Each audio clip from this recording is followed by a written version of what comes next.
बिस्मिल्लाहिर्रहमानिर्रहीम, अस्सलाम वालेकुम viewers, you are watching the Saleem Bukhari show. This is me Faiza Riaz. Programme का आगाज़ हम सबसे पहले गज़ा की सूरत हाल से करेंगे। कल ICJ में जो कि लेकर गया था मामला, एक मुसलमान ममालिक नहीं बल्कि जनूबी अफ्रीका लेकर गया था, और उसके बाद कल इस पर फैसला सुनाया जाएगा। बहुत इंपॉर्टेंट है कि क्या मंदरजात होंगे, फैसला सुनाया जाएगा तो क्या क्या कॉन्सिक्वेंसेज हो सकते हैं, इसराइल को क्या कुछ भुगतना पड़ सकता है, और इस नौयत के पहले कितने हवाले जो है वो भी बुखारी साहब प्रोग्राम में चलकर आगे देंगे।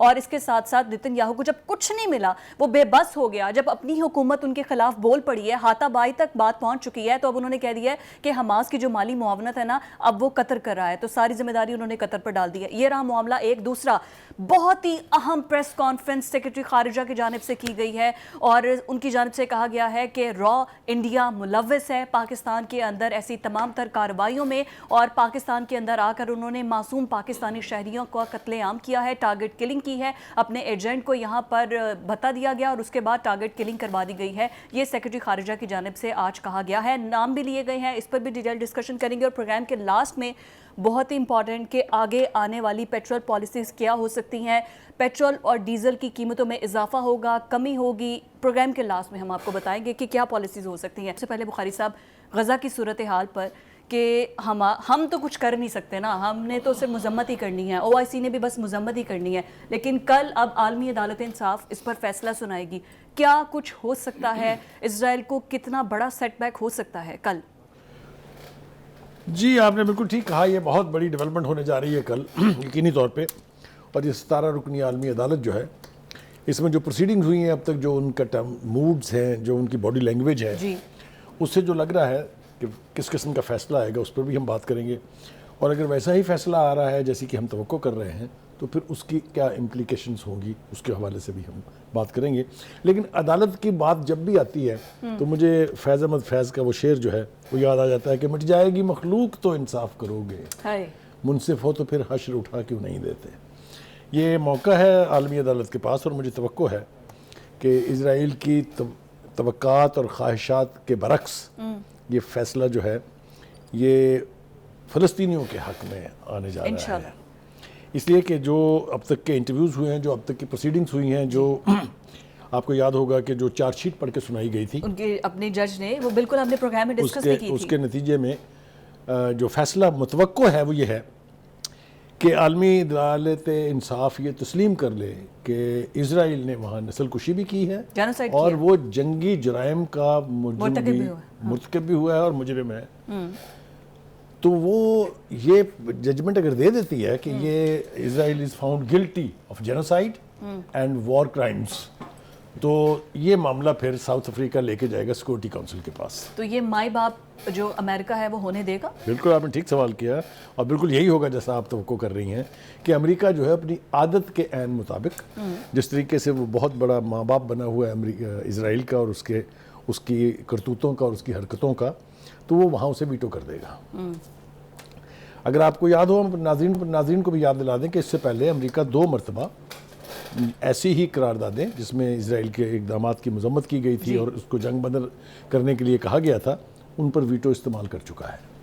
इसी तरह एक रेजोल्यूशन जो है वो अमेरिका की तरफ से आई थी जो इसराइल के हक़ में थी और उसका राइट ऑफ डिफेंस के तहत इस जेनोसाइड को वो जस्टिफाई करार देती थी, उसको रूस ने वीटो कर दिया था।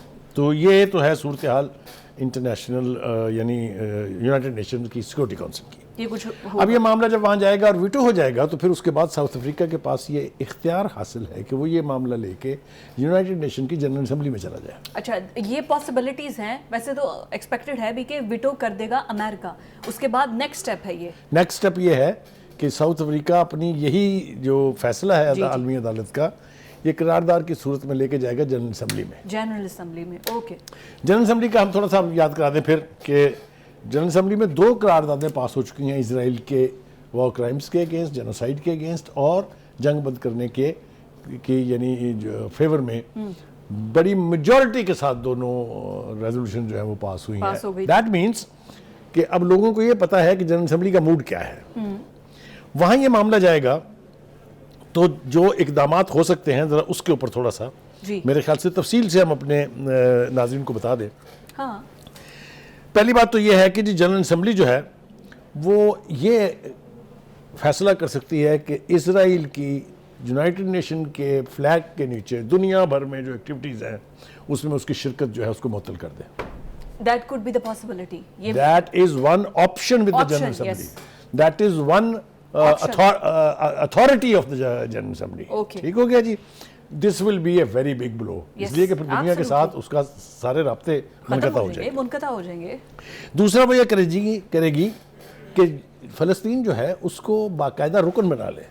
ओह, उसको ये कल हमारे मंदूब ने कहा भी था ना, करेक्ट। यूनाइटेड अब नेशन। इसके भी बहुत इम्प्लीकेशंस हैं। हाँ, पहली बात तो ये है कि इजराइल जो इकदामात इस वक्त फौजी तौर पर फ़लस्तीन के ख़िलाफ़ कर रहा है वो इस हद तक ज़रूर जस्टिफाइड है कि फ़लस्तीन is not a recognized country by the United Nations. Fair enough. क्योंकि वंस आप रुकन बन जाते हैं हाँ। फिर कोई दूसरा रुकन आपके खिलाफ फौज कशी नहीं कर नहीं सकता। कर सकता। यस। लिहाजा इसराइल की कोशिश हमेशा से ये रही है कि इससे पहले कि फ़लस्तीनी रियासत बन जाए, इससे पहले कि फ़लस्तीन फुल मेंबर बन जाए, जो करना है कर लो। हाँ। तो एक तो ये भी नहीं होने जा रहा है। बिल्कुल ठीक। अगर फुल मेंबर बन जाता है फ़लस्तीन फ़लस्तीन। तो उसके पास भी वही सारे राइट आ जाएंगे जो किसी भी Recognition आ दूसरे जाएगी रुकन ना? के पास हाँ। है। ठीक हो गया जी। तीसरा इकदाम ये कर सकती है जनरल असेंबली कि एक इंटरनेशनल क्रिमिनल ट्रिब्यूनल बना दे। ट्रिब्यूनल बना दे, ठीक है। जी, ऐसा वो कर चुकी है 2 मरतबा पहले। ट्रिब्यूनल बनाने का। यूगोस्लाविया के हवाले से भी बना था, और अगर आपको याद हो साउथ अफ्रीका में जब अपार्थाइड रिजीम थी वहाँ पर तो उसके खिलाफ भी इस तरह का ट्रिब्यूनल बनाया गया था। ठीक है जी।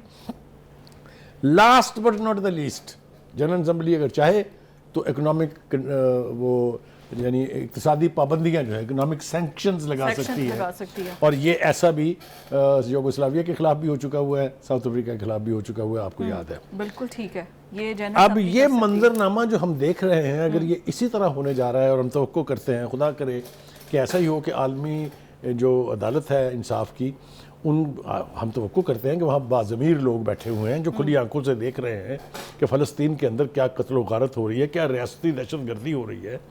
तो मैं नहीं समझता कि वहाँ से कोई ऐसा फैसला आएगा जिसका इसराइल को किसी तरीके से भी कोई फ़ायदा पहुँचे। ठीक है जी। अब ये तो हो गया था। अब आ जाए थोड़ा दूसरी तरफ ये है कि नेतन्याहू साहब जो हैं वो आजकल चूंकि उनके ऊपर डोमेस्टिक प्रेशर भी बहुत है, इंटरनेशनल प्रेशर तो बहरहाल है ही, आलमी राय आमा तो यकसर नेतन्याहू के खिलाफ है और इसराइल की इन पॉलिसियों के खिलाफ है, इसराइल के इक़दामात के खिलाफ है। ठीक है जी। तो उनको अब ये तकलीफ हो गई है कि अमेरिका और कतर के जो बढ़ते हुए ताल्लुकात हैं आपस में, एक तो ये कि जो अमेरिकन को निकाला था यहाँ से, आपको याद होगा जो यरगमाली रिहा हुए थे, वो दोहा की अगर बीच में सालसी ना होती तो ये मुमकिन ही नहीं था, वो रिहा ना ठीक है। बिल्कुल बिल्कुल। देयरफॉर अमेरिका तो समझता है कि इस पूरे किस्से में Doha has a role to play, Israel ये नहीं चाहता। एक और खबर जो है जिसने काफ़ी तकलीफ मचाई है उनको जी, वो ये है कि जो दोहा और यानी कतर और अमेरिका का फौजी अड्डा है वहाँ जी, उसकी एक्सपेंशन हो रही है बहुत वसी पैमाने पर। जी जी जी, इसके ऊपर भी उनको बहुत रिजर्वेशंस हैं। यस, रिजर्वेशंस भी हैं और बहुत तकलीफ भी है। और सर ये जो मोहम्मद नज़ाल जो उनका कमांडर भी है उसका भी जो बयान है मैं चाहूँगी उसको भी हाईलाइट करें। उन्होंने भी कहा जो ज़मानतें देने जा रहे हैं, तुर्किया है और बीच में कतर है, ये इनकी ज़मानतें भी है। देखिए गुजारिश ये है कि यकीनी तौर पे हमास के लोग जो हैं वो तुर्की की, कतर की और ईरान की बात मानेंगे, इसलिए कि वो ये समझते हैं कि ये हमारी कॉज के साथ खड़े हैं जी, ठीक है। लेकिन जो मुतालबात किए जा रहे हैं हमास से, जो इसराइल की तरफ से और इसराइल के हमदर्दों की तरफ से किए जा रहे हैं, जिसमें मैं समझता हूँ कि अमेरिका भी मुकम्मल तौर पे मुजरम है, वो ये है कि जी हमास जो है वो यहाँ से निकल जाए। हाँ जी। पहली बात तो ये है कि जिस तरीके से वेस्ट ने हमास को एक मिलिटेंट ऑर्गेनाइजेशन के तौर पे पेश किया है, ये तासुर भी गलत है और ये हकीकत के भी बरखिलाफ है। आपको याद होगा हमने पहले भी अपने प्रोग्राम में बताया था कि Hamas is a political entity, obviously वो इलेक्शन लड़ी थी, इलेक्शन जीती थी, उसको हुकूमत नहीं बनाने दी। It's a political wing of the Palestinian movement, we can say that safely. हालांकि इससे पहले जिसको आपने फ़लस्तीन अथॉरिटी तस्लीम किया था PLO को, वो भी तो मिलिटेंट ऑर्गेनाइजेशन थी, वो भी इसी तरह से इलेक्शन लड़ती थी और जीती थी। जी बिल्कुल।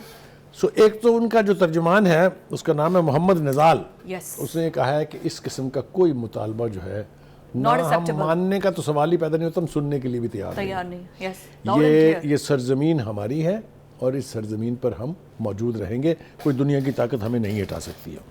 दूसरी तरफ जनाब जान करबी साहब जो हैं वो अमेरिकन पब्लिक को भी थोड़ा थोड़ा लुकमा देते रहते हैं कि जी बड़ी बातचीत हो रही है जी, बड़ी आगे बढ़ गई है जी बात जी, और यरगमाली वापस आ रहे हैं जी, और हमने गज़ा के अंदर जो इमदाद जो है उसको पहुँचाने के इंतजाम कर दिए हैं। This is all absolute nonsense.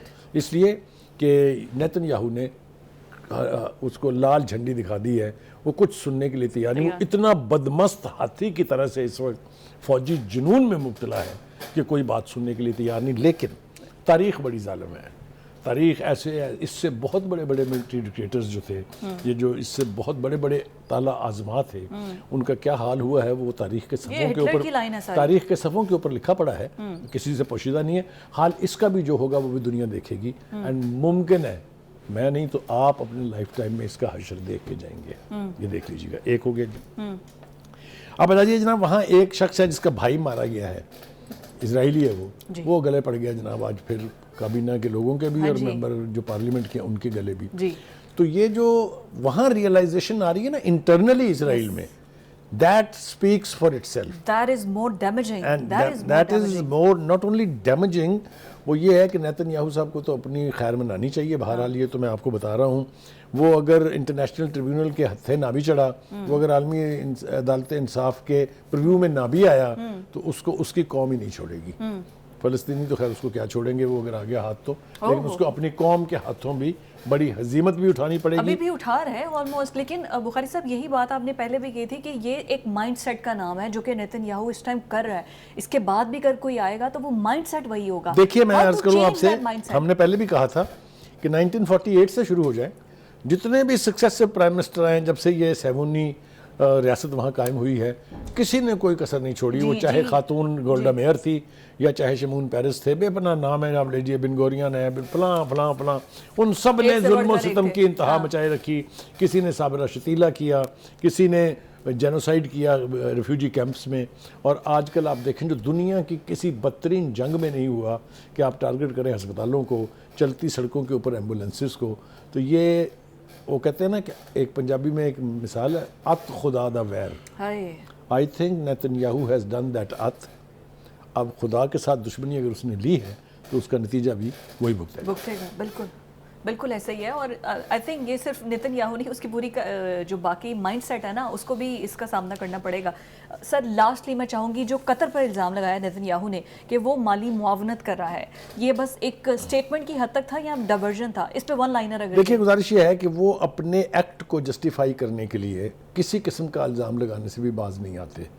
आपको याद नहीं रहा शायद, कुछ हफ्ते पहले उन्होंने अमेरिका को भी आंखें दिखाई थी, अगर आपको याद हो, जब थोड़ा सा प्रेशर जो बाइडेन की तरफ से आया था कि नहीं भाई, ये हम फ़लस्तीनियों को आप गज़ा से निकाल के यहाँ कब्ज़ा नहीं कर सकते, तो तब भी उन्होंने इसी तरह से आंखें दिखाई थी, क्योंकि उनका प्रेमिसेस जो है वो जेनोसाइड की तरफ है। उनका जो रवैया है वो नस्लकशी और वॉर क्राइम्स वो कमिट कर रहे हैं। लिहाजा उनसे ये तवक्को रखना कि इंसानी जबिल्लत या इंसानी रवैये उसके अंदर पोर कर जाएंगे, कि ये डैमेज कर रहा है कतर की इंटेग्रिटी को भी, क्योंकि वो सालिस है और उसकी सालिसी मांग भी रहा है, उसकी गारंटी भी मांग रहे हैं हमास। तो ये जानबूझकर कतर के ऊपर एक इल्ज़ाम लगा रहे हैं, ये कैसे सालिस हो सकते हैं? देखिए, गुजारिश ये है कि अब सालिसी के लिए इजराइल की अप्रूवल नहीं चाहिए। जो प्लेयर्स हैं वो प्लेयर्स हैं। आप जितना मर्जी ईरान को निकाल के एक तरफ करने की कोशिश करें, लेकिन हौजियों के हवाले से ईरान बहरहाल वहाँ मौजूद है। वो हौजी इतना सा मुल्क है, छोटा सा वो, और उनकी आबादी भी बहुत मुख्तर है, लेकिन उन्होंने 3 सुपर पावरों को वक्ता डाला हुआ है। वहाँ पर आप देख लें अमेरिका का क्या हाल है, बरतानिया का क्या हाल है, ऑस्ट्रेलिया का क्या हाल है। सुबह से शाम तक वहाँ पर वो उनके मिसाइलों की जद पर भी हैं और उससे डरते भी रहते हैं। अगर बुखारी साहब ऐसी पॉसिबिलिटी आ जाती है किसी हद तक कि यरगमानियों को ये आज़ाद करवाने में कामयाब हो जाते हैं, जो कि नज़र तो नहीं आ रहा कि हमास छोड़ने वाला है, उन्होंने लाउड एंड क्लियर कह दिया था ऐसा नहीं हो, अगर किसी दबाव में आके ये कर भी देते हैं, आपको लगता है कि उसके बाद कोई कॉज बाकी बचेगी इसमें? पहली बात तो यह है कि हमास की तरफ से वाज़ेह अल्फाज में ये कह दिया गया था कि मुकम्मल जंग बंदी से कम आप सिर्फ इनकी लाशें वसूल कर सकते हैं, इनको जिंदा नहीं ले सकते। ये बड़ा कैटेगोरिक बयान आ चुका हुआ है, तो इसलिए इसके बारे में तो कोई दो राय नहीं है। अब आ जाइए जनाब, एक और जो मामला है वो है कि वहाँ पर इंसानियत जो है वो जो सिसक रही है, उसके लिए मुस्लिम उम्मा का जो काम है उस हवाले से कुछ ना नहीं करे हो सर, रहा मेरा है। दिल दुखता है जब आप मुस्लिम उम्मा की बात करते हैं। यहाँ पे कुछ नहीं है, यकीन जाने हम सिर्फ यही कह सकते हैं। अम्मा जो है ना, वो मुस्लिम अम्मा, वो कहीं गुम गई है, गुम गई लगता है कहीं वो जंगलों वंगलों में फिर रही है। हाँ। क्योंकि उसको इसराइल में होने वाला कत्लो गारतगरी जो है वो या नज़र नहीं आ रहा या वो देखना नहीं चाहता। एक तो वो देखना नहीं चाह रहे। इंडिया के अंदर बाबरी मस्जिद को शहीद करके जब मंदिर बना है, उसके 24 घंटों के बाद ओआईसी की जानिब से एक अलामती मुजम्मती बयान जारी किया गया है। लामिया, इस पे क्या ही करें। एक बात और मैं कह दूं, वो ये है कि इस वक्त ये अगर फैसला वही आता है जिसकी तरफ हमने इशारा किया है आज, हाँ। और हम दुआगो हैं कि अल्लाह करे ऐसा ही फैसला आए इसराइल के आमीन। खिलाफ, तब इन तमाम मुस्लिम रियासतों को दुनिया के हर प्लेटफॉर्म पर लेके इसको जाना चाहिए। जनरल असेंबली के अंदर they should make sure they are about 29-30 तो मेजर कंट्रीज है ना, जो इन्फ्लुएंस रखते हैं, स्टेक होल्डर्स हैं, कि proper उनको stakeholders। चाहिए कि वो इस मामले को हाथ से निकलने दें। सर, उनके मीडिया ये रिपोर्ट करते हैं कि जब ठीक है, जब ये वॉर खत्म हो जाएगी, उसके बाद जब उसकी रिहैबिलिटेशन का सिलसिला शुरू होगा ना, तब $2-4 बिलियन डाल देंगे ताकि वो रिहैबिलिटेशन हो जाए। उनकी तरफ से ये बड़ा एहसान होगा। अब मेरे ख्याल से फलस्तीनियों को इस तरह से बेवकूफ़ बनाना हाँ, मुमकिन नहीं रहा। ये they have seen the worst, Yes। They have learned their lessons, they will stand on their own feets. इंशाल्लाह। नाज़रीन, हमें जाना है ब्रेक पर, और ब्रेक के बाद बड़ा ही इंपॉर्टेंट जो हमारे सेक्रेटरी खारजा की जानिब से प्रेस कॉन्फ्रेंस की गई है कि इंडिया क्या उधम मचा रहा है।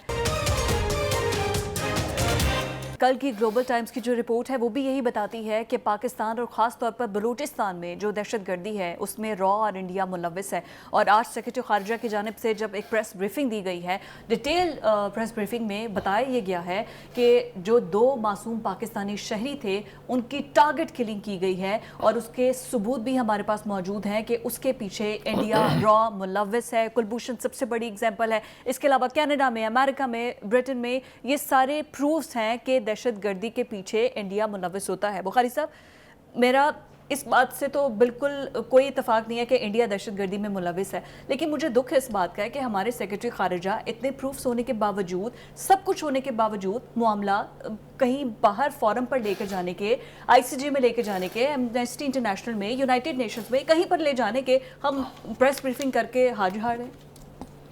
आपका एतराज़ बिल्कुल ठीक है, आपकी ऑब्जर्वेशन भी बिल्कुल ठीक है, मैं मुकम्मल आपसे इत्तेफाक करता हूँ।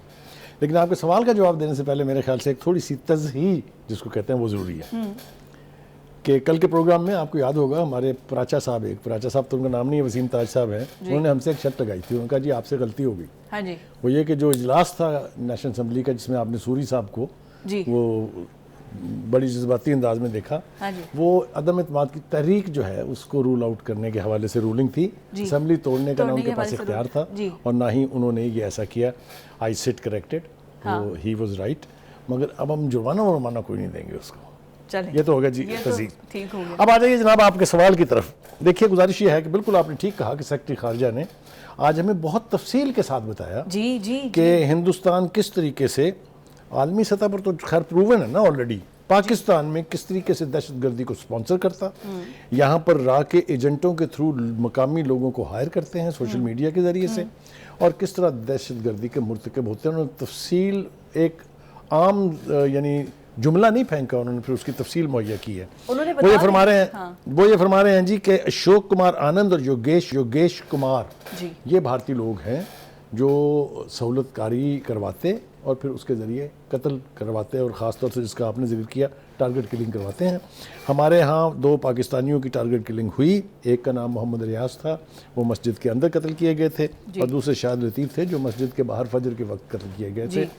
उन अफराद को गिरफ्तार कर लिया गया, ये बहुत बड़ी अचीवमेंट है। जी हाँ जी, यानी उसके हवाले से मेरे ख्याल से हमें फ़ख्र करना चाहिए अपनी इंटेलिजेंस एजेंसीज पर। एक तो फरार हो रहा था ना मुल्क से, एयरपोर्ट से पकड़ा गया, बिल्कुल एयरपोर्ट पे पकड़ा ठीक है। और दूसरी बात जो सबसे बड़ी है वो ये कि इन लोगों को जो रकम फराहम की गई हिंदुस्तान से भारत की राह की तरफ से, उस फाइनेंशियल ट्रांजेक्शन के सबूत भी हमारे पास मौजूद है। ठीक हो गया जी।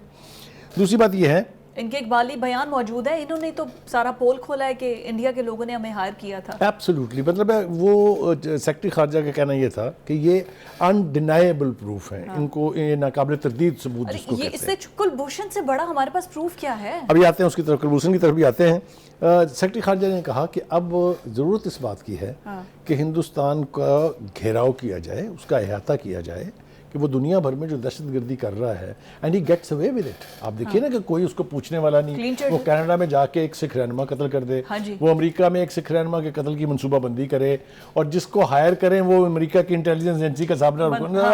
आप जरा इनकी शिद्दत कार्रवाई देखिए ये कि क्या से क्या करना चाहते हैं। उसके बाद अमेरिका में, बरतानिया में इसी किस्म की वारदातों में इंडिया रॉ ये सब कुछ अजीत डोवल के आने के अब बाद आ जाएं जनाब। आप अजीत डोवल साहब जो हैं ये कौमी सलामती के मशीर थे हिंदुस्तान के, जी जी जी, और उसके बाद उन्होंने एक सेल कायम किया है डिस्ट्रॉय सी पैक, जिसका $1 बिलियन जिसकी फंडिंग है, और उसके तहत वो एनुअल उसके तहत वो बलूचिस्तान में अलहदगी पसंद तरीके जो हैं उनको स्पॉन्सर कर रहे हैं। हाँ जी।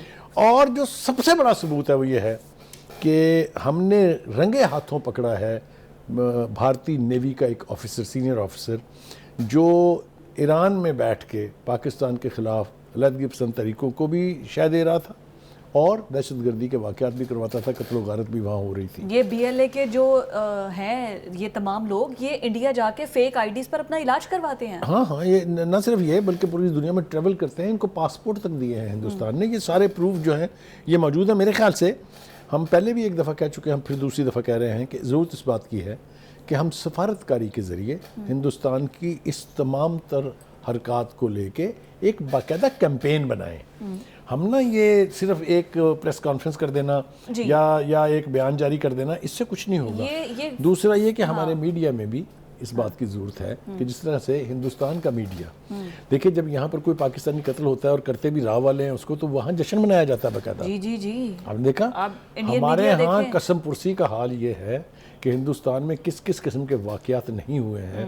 आप मैं चैलेंज करता हूँ, मुझे बताएं कि कहाँ पाकिस्तानी मीडिया ने उसको एक कैंपेन की शक्ल दी है जिस तरह भारत करता है। तो ये बहुत सारी चीज़ें ऐसी हैं जो हमारी यानी कौमी सलामती के ख़िलाफ़ है, ये हमारी खुद मुख्तारी जो है उसमें इंटरफेरेंस है जी। इसकी किसी सूरत भी इजाज़त नहीं दी जा सकती और ना ही हम देंगे। इस वक्त ज़रूरत इस बात की है कि हिंदुस्तान की जो ये हरकत है ना कि हम पर इल्ज़ाम लगाते हैं, पकड़े खुद रंगे हाथ हो जाते हैं, and then it gets away with it. एक दूसरी बात ये कि बार बार हमने कोशिश की कि आ जाए भाई मुज़ाकरात की टेबल के ऊपर, हर दफ़ा ये कह के कि जी पाकिस्तान हिंदुस्तान में दहशतगर्दी कराता है, फिर वो मुज़ाकरात की टेबल से भाग जाते हैं। मैं बहुत सारी मिसालें दे सकता हूँ। आगरा में ऑलमोस्ट एग्रीमेंट हो गया था, लास्ट मिनट पे RSS और BJP जो है उसकी जो इंतहा पसंद की आदत है उसने बने हुए ड्राफ्ट पे साइन नहीं होने दिए। फिर उसके बाद आप चले जाए नेपाल खटमंडो में जो सार्क की कॉन्फ्रेंस हुई थी उसमें किस तरह आगे आगे वाजपेयी साहब थे और पीछे पीछे मुशर्रफ साहब भाग रहे थे। तो ये मुज़ाकरात करने में ना कभी संजीदा रहे हैं ना ये कभी संजीदा हो सकते हैं। मुशर्रफ साहब के टाइम पे तो लग रहा था कि कश्मीर वाला मसला भी हल हो जाएगा, हम इतने करीब थे, लेकिन नहीं हो सका। सर ये तो चले डिप्लोमेटिक बातें नहीं, वो तो अपनी टीम को पाकिस्तान खेलने के लिए नहीं आने देते। एशिया कप में देखें कैसे, देखिए महाज चाहे फौजी हो, चाहे सफारती हो, चाहे खेल का मैदान हो, चाहे एंटरटेनमेंट का हो या एंटरटेनमेंट का हो, हिंदुस्तान भागे ही भागे। जब वो देखता है कि पाकिस्तान के जो फनकार हैं या जो एक्टर्स हैं उनकी यानी पॉपुलैरिटी बढ़ रही है इंडिया में, उनके ऊपर बैन कर दिए जाते हैं, उनको एयरपोर्टों पे गिरफ्तार कर लिया जाता है कि जी आप जो है वायलेट कर रहे हैं कस्टम की कंडीशन वगैरह वगैरह। ये घटियापन जो है ना हिंदू माइंडसेट जो है, जो RSS की कमीनगी है, जो किया था वो एक से ज़्यादा तरीके से वहाँ पर जाहिर है। आप पाकिस्तान के लोगों को तो छोड़ दीजिए और उसके आर्टिस्टों को भी छोड़ दीजिए, खुद उनके अपने मुल्क के जो मुसलमान अदाकार और जो टैलेंट है उसका क्या हशर उन्होंने किया है वो आपके सामने है। हाँ जी। तो ये सुबह से शाम तक पूरी दुनिया भी देख रही है और मैं फिर दुनिया को कुछ कर्ज करूंगा तो आप मुझे फिर बात करती रहती हैं कि जी आप इतना आगे ना जाया करें। नहीं, मुझे ये बताएं यहाँ पर आई थिंक इसको हमें कहना चाहिए। मुझे तो ये है कि जब इंडिया के सामने ये कनाडा बोल रहा है, अमेरिका बोल रहा है, इवन दो कि जब इनका रॉ का सरबरा कनाडा जा रहा था उन्होंने बंद कर दिया था, उन्होंने कहा था आप एंटर नहीं हो सकते, कनाडा जैसी वेलफेयर स्टेट। देखिए मैं आपको एक और बुरी मिसाल दूं, जब ये वाक़या हुआ कनाडा का जहाँ पर वो उनके ट्रेड खत्म कर दी, सब कुछ खत्म कर दिया, वो हरदीप सिंह नजर का जब मर्डर हुआ था तो उसके जवाब में जब उन्होंने कहा कि वजाहत करें इसकी, आपके राका बंदा इसमें इन्वॉल्व है, तो हिंदुस्तान के मीडिया ने एक तूफान उठा दिया कि जी हमला कर दें, कनाडा न्यूक्लियर वेपन से हमला कर दें कनाडा पे, और कनाडा के नाथका बंद कर दें, डिप्लोमेटिकली बैन कर दें, वगैरह वगैरह वगैरह वगैरह। जब आगे से फिर कनाडा ने भी आंखें दिखाई, हाँ जी, तब वो उनको सुरत आई कि ये हुआ क्या है हमारे साथ, क्योंकि कनाडा के साथ ब्रिटानिया खड़ा हो गया, ब्रिटानिया के साथ अमेरिका खड़ा हो वेस्ट गया, खड़ा हो गया ना सारा। वेस्ट को खड़ा होना पड़ा, इसलिए कि अनडिनाइबल प्रूफ उनके पास थे कि हिंदुस्तान जो है वो राह के जरिए दुनिया भर में दहशतगर्दी करवा रहा है। ये चीज़ें लेके भी हम नहीं निकल सके, ये चीज़ें लेके भी हम इंटरनेशनल फोरम पर जाके कोई यानी काबिल ज़िक्र यानी क्या कहना चाहिए अचीवमेंट हासिल नहीं कर सके। ये हमारी, लेकिन बुखारी साहब जिस तरह हम देख रहे हैं, जैसे ये इंडिया एक उछल रहा है, वो इस वजह से भी कि अमेरिका की उसकी पुष्ट पनाही है, अमेरिका उसको सपोर्ट करता है, लेकिन वो कनाडा के अगेंस्ट कभी अमेरिका इंडिया का साथ देगा नहीं। तो देखिए एक और जो चीज़ हुई है मैं समझता हूँ वो काबिल ज़िक्र है, जो ग्लोबल टाइम्स जो एक चाइनीज़ यानी 3 दिन पहले की उनकी रिपोर्ट है, उनकी जो रिपोर्ट है उसने तो आंखें खोल दी हैं। मेरे ख्याल से दुनिया की आंखें भी खुल जानी चाहिए। अब हमें समझ आती है कि जो चाइनीज़ इंजीनियर का अगवा होता था, जो उनको कत्ल किया जाता था, जो उनके व्हीकल्स के ऊपर बम बरसाए जाते थे, ये कौन करता था? हाँ जी, हाँ जी। हमने कुलभूषण का भी जिक्र कर दिया, वो भी इसीलिए आया था। अजीत डोभाल का जिक्र भी हमने कर दिया, जिसने बाकायदा एक सेल बनाया हुआ है। तो ये सब कुछ अब दुनिया को दिखाने की ज़रूरत है। वैसे तो वो आंखें बंद करके बैठे हुए हैं, लेकिन हमें जाके एक दफ़ा उनका दरवाज़ा तो खटखटाना चाहिए। यही तो बात है कि हम अगर इतनी जिंदा कौमें हैं तो हमारा बड़ा ज़रूरी है कि हम इसको लेकर, बल्कि इंटरनेशनल कोर्ट ऑफ जस्टिस में भी कुलभूषण वाले मामले पर इंडिया गया है, हम लोग तो गए नहीं। करेक्ट। और ग्लोबल टाइम्स ने यहाँ तक कह दिया है कि हिंदुस्तान कोशिश कर रहा है कि इस तरह की वारदातें करके यहाँ पर पाकिस्तान को वापस FATF की ग्रे लिस्ट में डाला जाए। ग्रे लिस्ट में डालना है उन्होंने, ये नहीं, ग्रे लिस्ट से हम निकल आए, हम व्हाइट लिस्ट में हैं। अच्छा, यस यस, यही तो उसको तकलीफ है, यही तो उनको तकलीफ है। अगर आपको याद हो, वो हम कहते हैं ना कि इस हुकूमत ने महंगाई कर दी जी, महंगाई कर दी जी, लेकिन हम उनको ये क्रेडिट देने के लिए तैयार नहीं कि FATF की लिस्ट से इन्होंने निकलवाया, IMF के साथ एग्रीमेंट इन्होंने किया, हाँ जी किया, जिसकी कि कोई ना कोई कीमत तो होती है ना। हाँ जी। जब आप इतना बिगाड़ कर देगी साबिका हुकूमत यानी IMF के साथ, तो आपको उनकी कंडीशंस माननी पड़ेगी। हैविंग सेड दैट, हिंदुस्तान का चेहरा जो है वो स्याह है, हाँ जी। और इस स्याह चेहरे को लेके हमें दुनिया में निकलना चाहिए, और हम उन्हें जाके बताएं कि न सिर्फ ये कि हम विक्टिम हैं, आप भी तैयार हो जाएं, इसलिए कि हिंदुस्तान ने किसी से भी बाज नहीं आया। बुखारी साहब यहीं पर तो डिप्लोमेसी आएगी कि हमारे डिप्लोमेट्स इसको किस तरीके से लेकर चलते हैं। पाकिस्तान में प्रेस कॉन्फ्रेंस से बेहतर है कि इंटरनेशनल फोरम्स पर जाकर उठाएं। पेट्रोल की कीमतों के हवाले से क्या होने जा रहा है, क्या नई पॉलिसीज बनने जा रही हैं। इंतखाबात तो 8 फरवरी को होंगे और ये केयर टेकर सेटअप ने इंतखाबात करवाने हैं, इलेक्शन कमीशन की जिम्मेदारी है। अभी तक जो पॉलिसीज़ बनाई जा रही हैं ये सब केयर टेकर सेटअप की तरफ से बनाई जा रही है, लेकिन जाते जाते केयर टेकर सेटअप ऐसा काम करने जा रही है कि पहले आवाम को थोड़ा बहुत रिलीफ दिया है, लेकिन अब फिर से पेट्रोल और डीजल की कीमतों में इजाफा करने जा रहे हैं। बुखारी साहब, पेट्रोल की कीमत एक ऐसी कीमत है जो कि डायरेक्टली हर शोबे को, हर मकतबा फ़िक्र के लोग को अफेक्ट करती है, और अभी फिर 7 से 8 रुपए पेट्रोल की कीमत बढ़ जाएगी, तो महंगाई का एक तूफान। पहली बात तो ये है कि जिस रफ्तार से पेट्रोल की कीमतें बढ़ी थी, आपने देखा कि ज़िंदगी कितनी तबाह कुन हालात की तरफ चली गई थी। आम आदमी के लिए बसों के किराए देना, रिक्शे टैक्सियों के किराए देना, खुद अपनी गाड़ियों में पेट्रोल डलवाना नामुमकिन हो गया था। अरे ये पेट्रोल की बात नहीं, आप टमाटर लेने भी जाए ना तो कहते थे अब पेट्रोल मुश्किल ये है कि हमारे मुल्क में ये रवायत है कि पेट्रोल की आप कीमत बढ़ाएं तो हर चीज़ की कीमत बढ़ जाएगी। अच्छा, पेट्रोल की कीमत आप 4 दफ़ा कम कर दें, चीज़ों की कीमतें कम नहीं होंगी। एक तो ये हमारा बहुत बड़ा डिलेमा है। हाँ जी। दूसरी बात यह है कि इस इंटरिम गवर्नमेंट ने पिछले 2 माह से रेजिस्ट किया था कि उनको कीमतें ना ही बढ़ानी पड़े तो अच्छा है, because they don't want to take the claim, बल्कि इसके बरक्स उन्होंने कीमतों कम की, और लोगों को फील हुआ कि शायद ये हुकूमत जो है कुछ थोड़ा सा उनके रिलीफ का काम कर रही है। मगर अब जो ये इशारे हमको मिल रहे हैं कि 31 जनवरी और 15 फरवरी तक के लिए पेट्रोल की कीमतों में 7 रुपये फी लीटर इजाफा हो सकता है। I tell you, it's shocking news. और मैं आपको बताऊं कि ये नेक नामी तो क्या मिलनी है, इनको इतनी गालियां पड़नी है इस हुकूमत को। हाँ, ठीक है जी। और दूसरी बात ये कि जो आने वाली गवर्नमेंट होगी उसके लिए भी मुश्किलात में इजाफा होगा। पर देखिए, इंटरनेशनल मार्केट में प्राइसेस जो है वेरी करती रहती हैं, फ्लक्चुएट होती हैं। होता ये है कि हम कुछ मुआहदे ऐसे कर लेते हैं जब पेट्रोल की कीमतें बहुत कम हुई कम भी होती है। हाँ जी और ये बात याद रखें, जो आज सौदे हो रहे हैं ये सप्लाई आपको कोई 3 महीने के बाद आनी है। जी ऐसे ठीक है जी। यस तो होता ये है कि हुकूमतों को चाहिए कि उसमें ये एडजस्ट कर लिया करें।